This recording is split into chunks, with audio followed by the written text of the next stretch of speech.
Dia 240, Jó, capítulo 28, ao capítulo 30, versículo 31. Na verdade, a prata tem as suas minas e o ouro que se refina tem o seu lugar. O ferro é tirado da terra e da pedra se funde o cobre.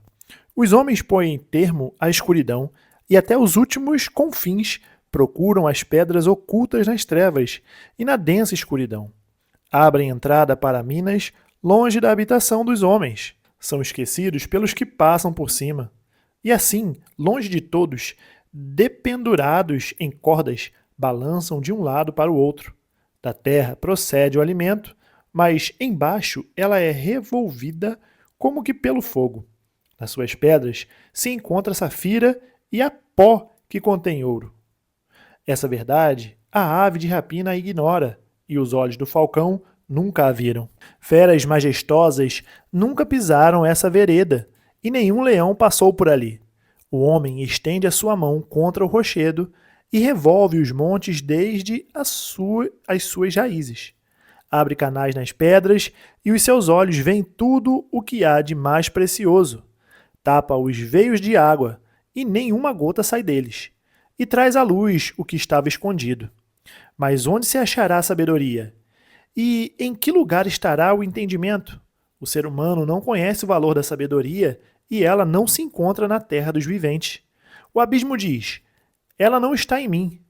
E o mar diz: não está comigo. Não se compra a sabedoria com o ouro fino. Ela também não pode ser paga com prata. O seu valor não pode ser avaliado pelo ouro de Ofir, nem pelo precioso ônix, nem pela safira. O ouro não se iguala a ela, nem o cristal. Não se pode trocá-la por joias de ouro fino. Ela faz esquecer o coral e o cristal. O preço da sabedoria é maior que as das pérolas. O topázio da Etiópia não se compara com ela. Não se compra a sabedoria nem com ouro puro. Mas de onde vem a sabedoria? E em que lugar estará o entendimento? Está encoberta aos olhos de todos os seres vivos e oculta às aves do céu. O abismo e a morte dizem: ouvimos com os nossos ouvidos a sua fama.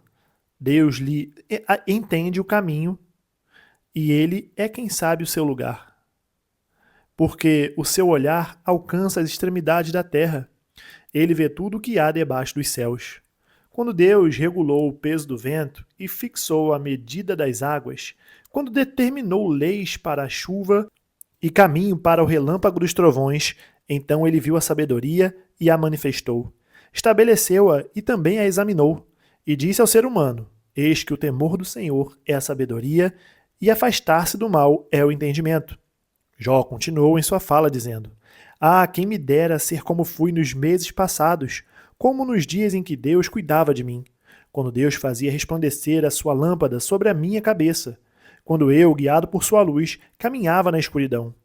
Quem me dera ser como fui nos dias do meu vigor, quando a amizade de Deus estava sobre a minha tenda, quando o Todo-Poderoso ainda estava comigo e os meus filhos estavam ao meu redor, quando eu lavava os meus pés em leite e da rocha me corriam rios de azeite, quando eu me dirigia até o portão da cidade e mandava preparar o meu assento na praça.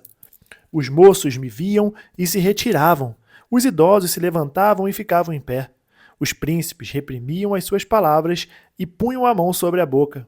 A voz dos nobres emudecia e a língua deles se apegava ao céu da boca.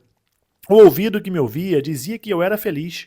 O olho que me via dava testemunho de mim, porque eu livrava os pobres que pediam ajuda, e também o órfão que não tinha quem o socorresse. A bênção do que estava prestes a acontecer vinha sobre mim, e eu fazia o coração da viúva cantar de alegria. Eu me cobria de retidão, e ela me servia de roupa. A minha justiça era como um manto e um turbante.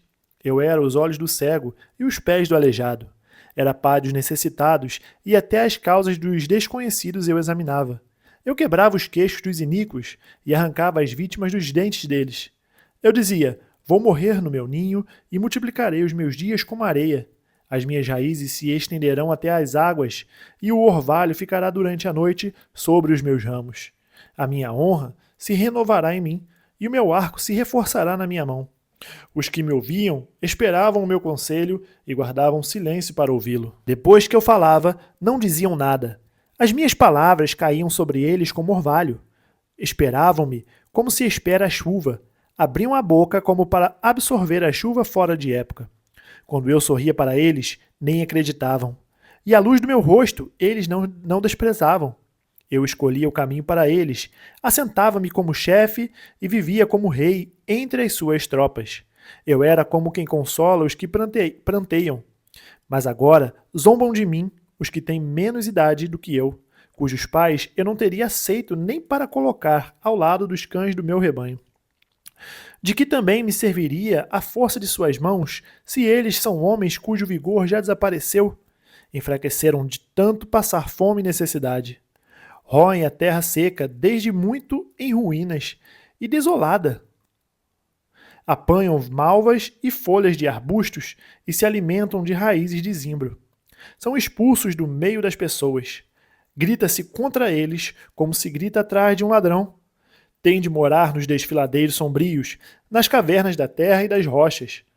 Uivam entre os arbustos e se ajuntam debaixo dos espinheiros. São filhos de doidos, gente sem nome, e são escorraçados da terra. Mas agora sou a canção de deboche dessa gente. Sirvo de provérbios no meio deles.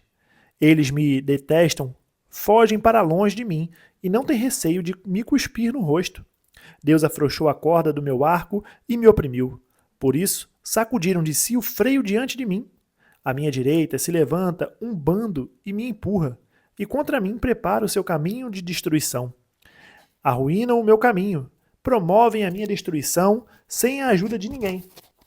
Vêm contra mim como por uma grande brecha e se revolvem avante no meio das ruínas. Sobrevieram-me pavores, a minha honra é como que varrida pelo vento. Como nuvem, passou a minha felicidade. Agora a minha alma se derrama dentro de mim, os dias da aflição se apoderam de mim. A noite perfura os meus ossos e o mal que me corrói não descansa. Pela grande violência do meu mal está desfigurada a minha roupa. Este mal me envolve como a gola da minha túnica. Deus me lançou na lama e me tornei semelhante ao pó e à cinza. Clamo a ti, ó Deus, e não me respondes. Estou em pé, mas apenas olhas para mim. Tu fostes cruel comigo, e com a força da tua mão me atacas. Tu me levantas sobre o vento e me fazes castigá-lo. No estrondo da tempestade me jogas de um lado para o outro. Pois eu sei que me levarás à morte e à casa destinada a todos os vivos. Não é fato que, de um montão de ruínas, um homem estenderá a sua mão, e na sua desventura não levantará um grito por socorro? Por acaso não chorei por aquele que atravessa dias difíceis? Não se angustiou a minha alma pelo necessitado? Quando eu esperava o bem, eis que me veio o mal. Esperava a luz e veio a escuridão. O meu íntimo se agita sem cessar, e dias de aflição me sobrevêm. Tenho a pele queimada, mas não pelo sol. Levanto-me na congregação e clamo por socorro. Sou irmão dos chacais e companheiro de avestruzes. A minha pele escurece e cai. Os meus ossos queimam de febre. Por isso, a minha harpa é usada para fazer lamentações e a minha flauta para acompanhar os que choram.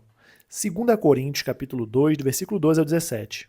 Quando cheguei a Troade para pregar o evangelho de Cristo, vi que uma porta se havia aberto para mim no Senhor.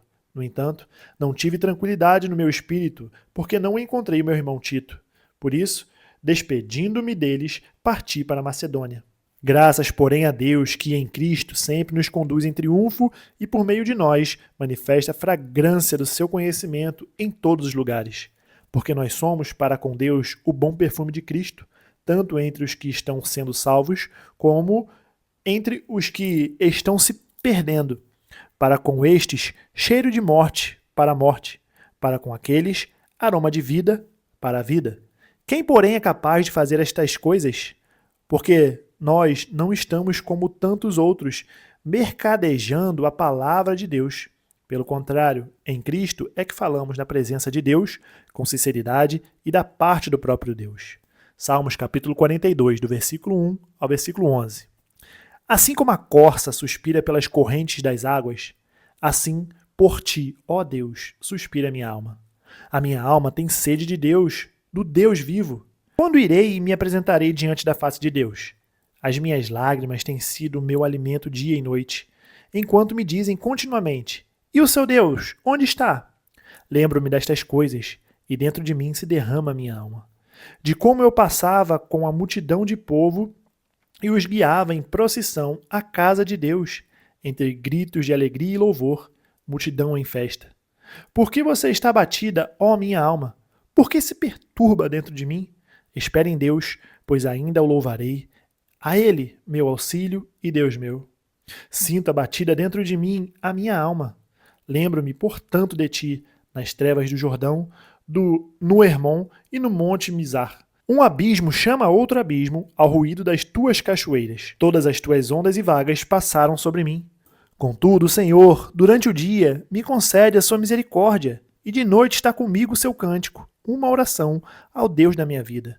Pergunto a Deus, minha rocha, por que te esqueceste de mim? Por que hei de andar eu lamentando sob a opressão dos meus inimigos?